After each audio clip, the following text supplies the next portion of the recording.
Welcome back to our channel plants space. आज हम chrysanthemum यानी गुलदाउदी के बारे में बात करेंगे। 15 जून से रेनी सीजन स्टार्ट हो जाता है। इस समय पौधों की देखभाल और ज़्यादा बढ़ जाती है, खास तौर पर क्राइसेंथेमम यानी गुलदाउदी की। ये पौधे हमने शेड में रखे हुए हैं जहाँ पर बारिश नहीं आएगी और सूरज की ढलती हुई रोशनी इस पर आती है। जब सूरज छुपता है तब इस पर हल्की सी रोशनी आ जाती है, जिससे ये बहुत अच्छे से ग्रोथ कर पाते हैं। जो 10 इंचेस वाले पॉट हैं क्राइसेंथेमम के, उनको हमने खुले में रखा हुआ है ग्रीन नेट के नीचे, तो उस पर डायरेक्ट सनलाइट नहीं पड़ती है, तो वो पौधे बचे रहते हैं धूप से। और ड्रेनेज सिस्टम अच्छा है, वेल ड्रेन्ड सॉइल है, तो बारिश का भी कुछ ज़्यादा असर उस पर नहीं होगा। अब आप सोचेंगे ये पौधे ही हमने इस शेड में क्यों रखे हुए हैं। ये वाइटनेस आप देखिए, ये वाइटनेस है फंगस। अगर आपने इसको सही समय पर कंट्रोल नहीं किया तो ये पौधे मर जाएंगे और सभी पौधे बेकार हो जाएंगे। तो अब बात करते हैं इन्हीं को ही हमने शेड में क्यों रखा हुआ है। क्योंकि ये पॉलीथीन में है, कुछ जो पौधे हैं कुछ वेस्ट पॉट में हैं। तो पॉलीथीन में क्या होता है, जो पानी होता है वो होल्ड हो जाता है बारिश में, रेनी सीजन में, क्योंकि लगातार बारिश होती रहती है और वो सूख नहीं पाता है। पॉट में तो वो पॉट भी उसके मॉइस्चर को बाहर निकालता रहता है। जब हीट उस पर कभी कभी सूरज पड़ता है तो वो पॉट ही उसके एक्स्ट्रा वाटर को बाहर निकाल देता है। लेकिन जो पॉलीथीन वाले प्लांट्स होते हैं वो मर जाते हैं ओवर वाटरिंग के कारण, फंगस के कारण। इसीलिए हमने इनको शेड में रखा हुआ है। इनको बचाना ज़रूरी है क्योंकि इनसे हम नए पौधे तैयार करेंगे कटिंग से, वो भी हम आपके साथ आगे शेयर करेंगे। हमारे साथ बने रहिए और रिलेटेड वीडियोस आपको डिस्क्रिप्शन बॉक्स में मिल जाएंगी। तो ये कुछ पौधे हैं नीचे की तरफ जो कि मरने लगे हैं, तो इनको हमने मरने दिया है क्योंकि जब हमने इसको देखा कि ये धीरे धीरे मर रहे हैं, हम इसको कंट्रोल कर सकते थे, लेकिन आपके लिए एग्जाम्पल भी शेयर करना था। तो देख सकते हैं आप, इस तरह से अगर आपके पौधे हो जाते हैं तो बिल्कुल मत घबराइए। आपको क्या करना है ये बात आप शुरू में ही कंट्रोल कर सकते हैं। अभी इतनी ज़्यादा बारिश नहीं हो रही है, तो कुछ बातें आज हम क्राइसेंथेमम के बारे में बताएंगे, उसको ज़रूर फॉलो कीजिएगा, आपके पौधे बिल्कुल सही रहेंगे। तो धीरे धीरे ये अगर हमने इनको पौधों को ध्यान नहीं दिया तो ये अभी मर जाएंगे, सब खत्म हो जाएंगे। और जब फ्लावरिंग का टाइम आएगा तब हम पे बहुत कम पौधे रह जाएंगे, तो ऐसे अच्छा नहीं लगेगा। पूरे साल हमने इनको बचाया है, अब 2-3 महीने बाद फ्लावरिंग स्टार्ट हो जाएगी तो ये मरने शुरू हो जाएंगे, तो ऐसा तो नहीं चलेगा, अच्छा भी नहीं लगेगा। तो अभी आपको इनको बचाना है। तो सबसे पहले तो इनको लगभग 1 से 2 इंच की दूरी पर रखिए अगर आपने एक साथ पौधों को रखा हुआ है, क्योंकि आप खुद इसको करके देखिए। अगर आपने एक साथ बिल्कुल इकट्ठा करके पौधों को रख दिया है गुलदाउदी के, तो ये मर जाएंगे, धीरे धीरे सूखने लगेंगे। इसलिए हमेशा 1 से 1.5 इंच की दूरी ज़रूर बना कर रखिए। तो ये कुछ पौधे हैं जो कि बिल्कुल ख़राब कंडीशन में हो चुके हैं। तो ये क्यों हुआ है ये हम आपके साथ शेयर करेंगे। पहले तो इसकी सभी पत्तियां सूखने लगेंगी, दूसरा इसमें फंगस अटैक होने लगेगा, तीसरा ये क्यों हुआ है, ओवर वाटरिंग के कारण हुआ है।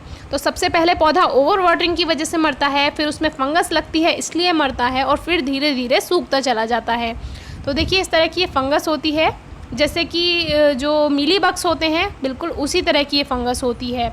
तो इसको कंट्रोल कीजिए। सबसे पहले प्लांट में ओवर वाटरिंग नहीं करनी है। जितने भी गुलदाउदी के पौधे हैं आप देखेंगे शाम तक वो मुरझा से जाते हैं, तो आपको लगेगा अरे ये तो इसमें पानी की कमी हो गई है। आप जाकर उसमें पूरा 1 मग पानी उसमें दे देंगे छोटे पॉट में, वो प्लांट सीधे हो जाएंगे, शाम तक ठीक हो जाएंगे।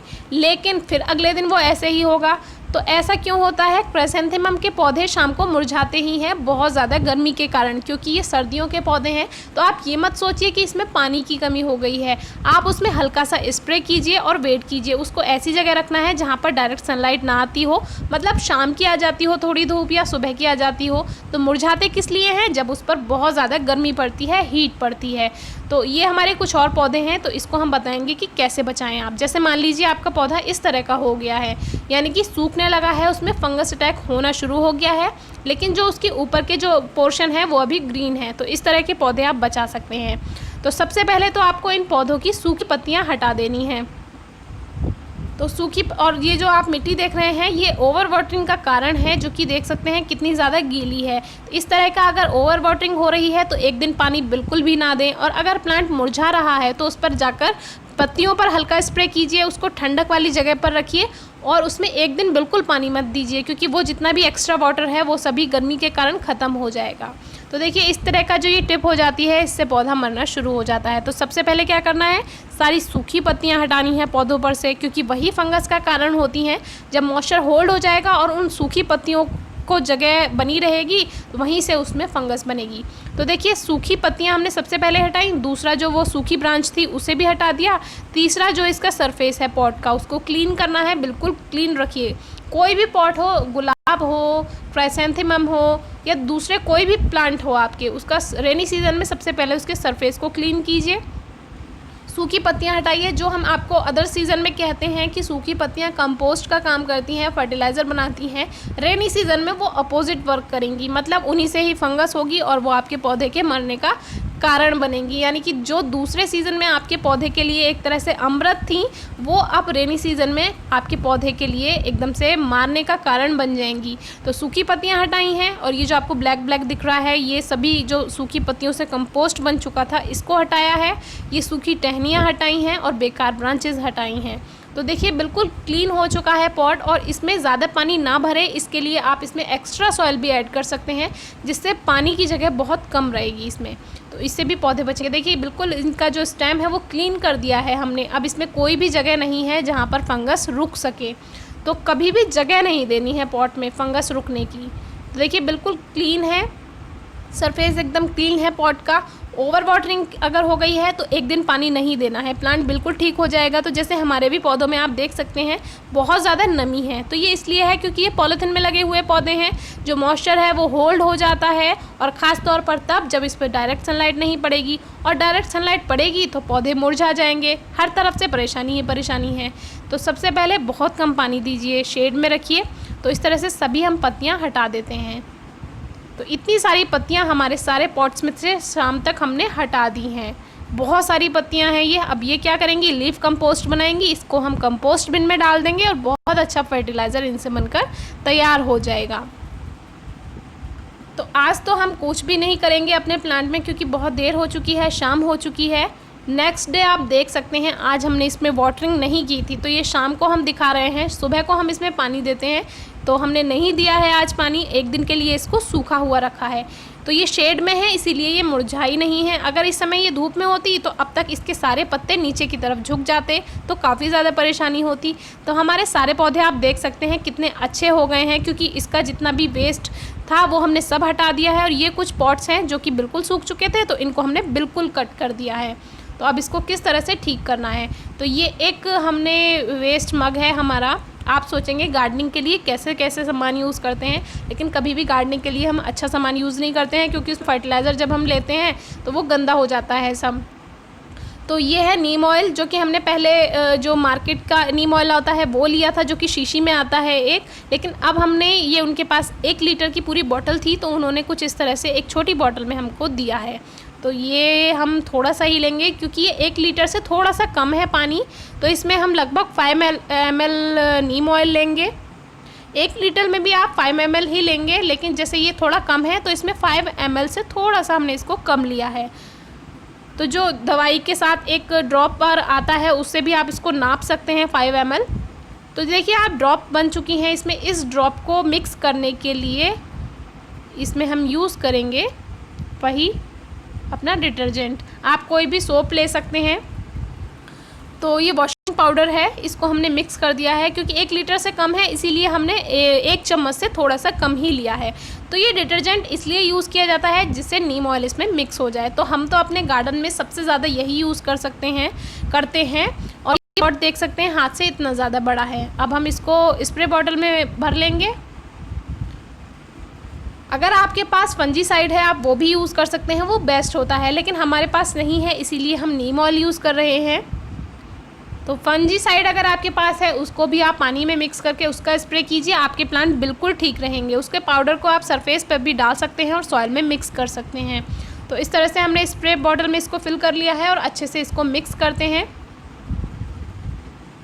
और अब इसको हम पौधों पर यूज़ करने वाले हैं। सबसे पहले तो हम इस तरह के जो ये पॉट हैं इसमें यूज़ करेंगे, जो कि ये वाइटनेस है पूरा इसमें। तो अभी इसमें फंगस अटैक नहीं हुआ है इतना ज़्यादा है, बस शुरुआत हुई थी। अगर हमने इसको इस समय पर कंट्रोल कर लिया तो पौधे बिल्कुल ठीक हो जाएंगे। अगर फंगस अटैक ज़्यादा है तो भी आप इसी तरह से कीजिए, जो कि नीम ऑयल और डिटर्जेंट का स्प्रे है। तो ये बहुत अच्छा वर्क करता है। और हम बहुत ज़्यादा चीज़ें आपको नहीं बताते हैं, वो चीज़ें बताते हैं जो हमारे पास ईज़िली अवेलेबल होती हैं। तो जैसे इस तरह से ये वाइटनेस है इसमें, तो इसको हम वॉश कर देते हैं। अगर आपको ये हाथ से नहीं करना है तो आप ग्लव्स का यूज़ कर सकते हैं, हमें कोई प्रॉब्लम नहीं होती है क्योंकि हम अपने प्लांट का सभी काम इस तरह से ही करते हैं। हमें प्लांट से इसमें हाथ से ठीक करने में इसको कोई परेशानी नहीं होती है। अगर आपको अच्छा नहीं लगता तो आप ग्लव्स यूज़ कीजिए।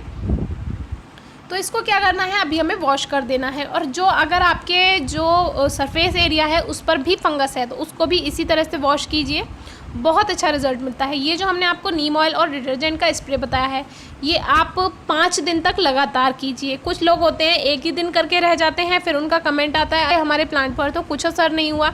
तो ये काम आपको लगातार करना होता है। अगर आपके चोट लगी है तो आपको लगातार उसमें दवाई लगानी होती है, तभी तो वो चोट ठीक होती है। तो इसी तरह पौधों में लगभग 5 दिन तक आप लगातार शाम को करना है स्प्रे, सुबह को नहीं करना है। शाम को करने से क्या होगा, ये पौधों पर ज़्यादा टाइम तक बना रहता है। सुबह को करेंगे तो वो धूप से सारा सूख जाएगा, उड़ जाएगा। तो देखिए नीचे अभी फंगस लगनी शुरू हुई है, इसको भी हम हटा देते हैं, हमारा प्लांट बिल्कुल सही रहेगा। और आगे हम इनसे कटिंग्स तैयार करना आपको बताएंगे, किस तरह से आप इनसे नए पौधे तैयार कर सकते हैं। तो इसलिए हमें पौधों को बचाना ज़रूरी है, क्योंकि हमें नए पौधे भी इन्हीं पौधों से ही तैयार करने हैं। तो काफ़ी सारे पौधे हो जाते हैं इस तरह से। तो बस कुछ नहीं करना है, इस तरह का स्प्रे कीजिए। देखिए ये स्प्रे आप कर्ली लीव्स के लिए यूज़ कर सकते हैं, एफिड्स के लिए यूज़ कर सकते हैं, मीलीबग्स के लिए यूज़ कर सकते हैं, फंगस के लिए यूज़ कर सकते हैं। इस तरह से आपके किसी के भी लिए यही वाला जो मिक्सचर है ये यूज़ कर सकते हैं। हम बहुत ज़्यादा चीज़ें यूज़ नहीं करते हैं गार्डन में, कभी आपको दिखाएंगे कि हम क्या क्या चीज़ें अपने गार्डन में यूज़ करते हैं। तो वीडियो कैसी लगी कमेंट बॉक्स में ज़रूर बताइए। कोई क्वेरी है, क्वेश्चन है तो उसको भी ज़रूर बताइए, लिखिए फेसबुक पेज पर, इंस्टाग्राम पेज पर, या कमेंट बॉक्स में बताइए। इस तरह से सारे ही पौधों पर हम 5 दिन तक, जैसे हमारे ये पौधे हैं इन पर कम फंगस अटैक है तो इसमें 5 दिन तक स्प्रे करने की ज़रूरत नहीं है। ये कुछ 10 इंचेस वाले पॉट हैं जिन पर भी हम स्प्रे कर देंगे, जो कि आगे के लिए सेफ़ रहेंगे। तो जैसे कम अटैक है तो आप 2 दिन तक कर सकते हैं, ज़्यादा अटैक है तो लगभग 5 दिन तक लगातार करना होता है, तभी पौधा ठीक हो पाएगा। तो ये खुले में रखे हुए हैं, इन पर भी हम हल्का हल्का स्प्रे कर देते हैं। तो इस तरह से हमारे सभी पौधे बिल्कुल ठीक हो चुके हैं। और ओवर वाटरिंग से बचाना है, बारिश से यानी, और इसमें फंगस से बचाना है। 2 बातों का ध्यान रखिए, डायरेक्ट सनलाइट से बचाएंगे तो ज़्यादा पानी देने की ज़रूरत नहीं पड़ेगी और प्लांट ठीक रहेगा। Thank you.